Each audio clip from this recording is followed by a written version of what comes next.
Saiteme como maninga. Tigani, wait. Sima mama mondoro. Tigani.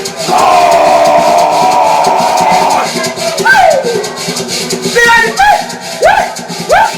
Yeah. Tigani.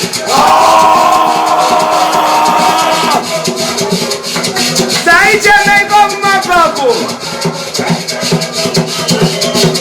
Saiteme como maninga. Okay, Satia. Tigani, wait.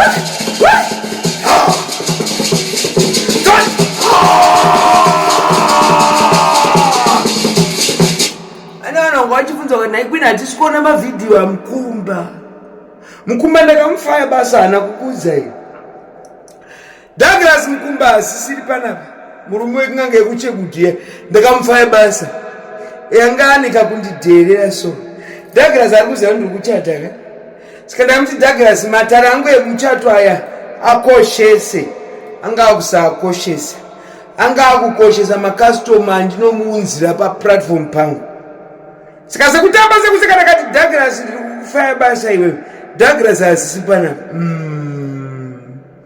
aziyonga ngekutengenda faya nganga dzakaonda dzakaruza basa bana mwale yokunotoni bana chiwo yokumandara vakaruza basa pana papa itkumulengenge ndindotonga pana ya sika Douglas asi kana makwenda kwa Mkumba kumamega amuna covering yangu vandiri kufamba nawo for now is Freddy madzibaba Benjamin na sekuru wangu Mwera Shumba madzibaba Andibai gamu ya ndo vandiri kufamba nawo asi aiwo Mkumba ndakamfaya basa oi ndozvatiro mwenyika sekreketa Saiteme como mapako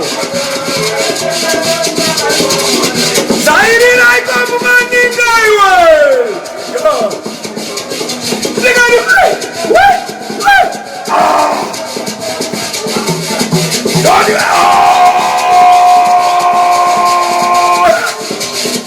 Saiteme como maninga iwe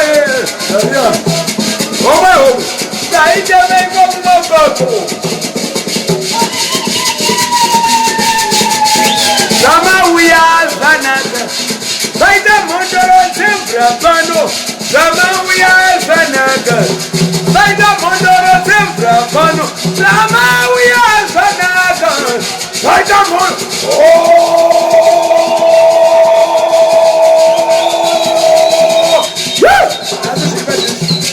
Nazu ziribadiuze Aguru alibadiuze Adelika Omayo Nazu zakadira Mandaro Saiteme ko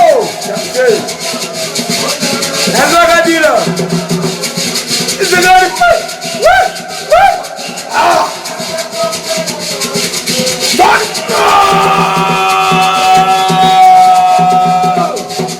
Saiteme ko maninga iwarende Saka Mkumba asisiri panapa Douglas ndakamfaya basa abo kucha kubela ewa asishachande panapa ndakamisa basa ndozvandoita izvo ndiro mwenyika andi Douglas angandiurayisa kuSouth Africa kwani tu akapedza andiurayisa ndakamudzwira sisi pandakazomudzoka ndakati Douglas tamuchewe vakavhara achashande panapa ndakamudzwira basa omweyo Samauya zanaka Saita mondoro sembra pano Samauya zanaka Saita mondoro sembra pano Saita mondoro sembra pano iwe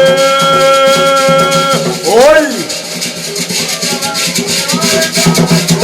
Enda mirewa enda chosa iwe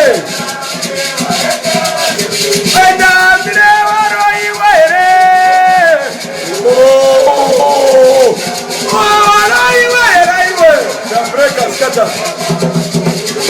Oh, I end up in a car.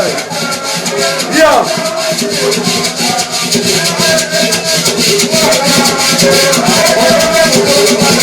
Uno harina munda iwe.